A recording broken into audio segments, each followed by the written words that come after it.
Major Garrett, our chief White House correspondent here at CBS News, is the author of a new book, Mr. Trump's Wild Ride. He joins me now. Welcome, Major. What I think you're trying to do in this book is amazing. You're trying to cover an administration with all the plates spinning in the air, and you detail here what that is like just day to day. But you're also trying to say, wait a minute, there are transformations here that are enormous and different. Let's step back. Right. The question is, does the world need another Donald Trump book? That's a legitimate question. Maybe yes, maybe no. What did I try to do? To say, look, the emotional reaction, the national debate that constantly goes about Donald Trump, what he is, what he isn't, how he's affecting our politics rages hour to hour, day to day. And yet things happen or don't happen. This book is about what happened, not about what didn't, not about the intrigues inside the White House that derailed things or carried out a vendetta or got someone to create a scenario that works around something the president said, but what actually happened, what's going to be with this country, whether you love Donald Trump or hate Donald Trump 5 or 10 years from now. That's a big task. It was hard to do, but I believe this book does it better than any book that's out there right now. Now, just on that kind of, what do we call it, the excitement you deal with day to day in the White House, before we get to the transformational parts of the presidency, one point you make, which I want to highlight a little bit, is that the chaos inside the White House, if that's the way we want to talk about it, it's not just relative to previous White Houses, all White House, but it's also relative to the goals the president would like to achieve himself. In other words, some of this has gotten into the way of what he wants to do himself. Sure, sometimes he changes his mind and derails something, and that frustrates people, and that creates a sense of instability. Like, what does he really want? Am I doing the president's bidding? Because I thought I was, and they changed his mind. How do I react to that? That's one part of it. The other part of it is Republicans won't come into this administration. They're understaffed.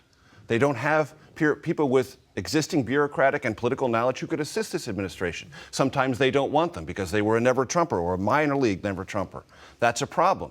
When you're not fully staffed, and the op-ed in the New York Times highlighted this tension, who do we believe, who do we trust, who can we believe? Whatever that continuum or answer is, they don't have nearly as many people as they need. That's a problem. The president's willingness to change his mind, sometimes on a dime, also is a problem, and one of the casualties of that sometimes is what the president himself would like to accomplish. Now let's go back to the core argument of the book, which is transformational things are happening. Give people a sense of what those big transformational things are and what hangs in the balance. Well, look at the Supreme Court and the federal bench. The president talks about that all the time, not without legitimacy. Brett Kavanaugh is, so far as we know, likely to be confirmed. That's 2 Supreme Court justices in 2 years. A dozen federal appellate court judges in his first 12 months, more than any president in the history of the country.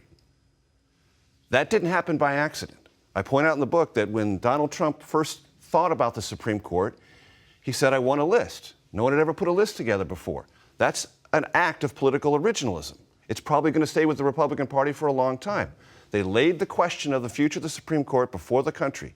And a lot of Republicans adhered to Donald Trump for that reason principally, even amid all their other reservations. That's worth noting. Yeah. And those Republicans said, ignore the noise, this is what matters, 40 years on the benches. And it very well might. The Donald Trump court may be something we're talking about, or the Donald Trump federal judiciary is something we may be talking about 30 years from now. And one of the things you point out about these transformations, tax cuts would be another one. We'll be living with that for 2 decades for sure. That's right. And all the underlying politics. And if you ignore the excitement of it looks kind of like a traditional standard Republican stuff. In certain respects, not on trade and not on immigration, but certainly on deregulation. And there was a conversation during the panel about what if Democrats take over. There's I would say, something worth pointing out and listening to and reading in the deregulation chapter, because early in the administration, the White House, the Office of Legal Counsel, sent a letter to Congress saying you don't have to respond if you work in this administration to anyone who's not in the majority. Charles Grassley, Republican from Iowa, Senate Judiciary Committee chairman, said that's outrageous. You can't say that. White House said it anyway. Imagine now how that document might be used against this administration should Democrats take control and be in the majority, because they have been now empowered by this administration to be the ones you answer first and answer most readily. And that document originally, though, was meant to what? Not answer from... It disempower the minority Democratic Party. Yeah. Okay? That's in the book. That's there. This is coming. If Democrats take, and I'm not predicting it, but if they do, this administration, quite apart what the inclinations of the Democratic majority might or might not be, has, by its own words, on its own piece of paper, empowered them if they're in the majority.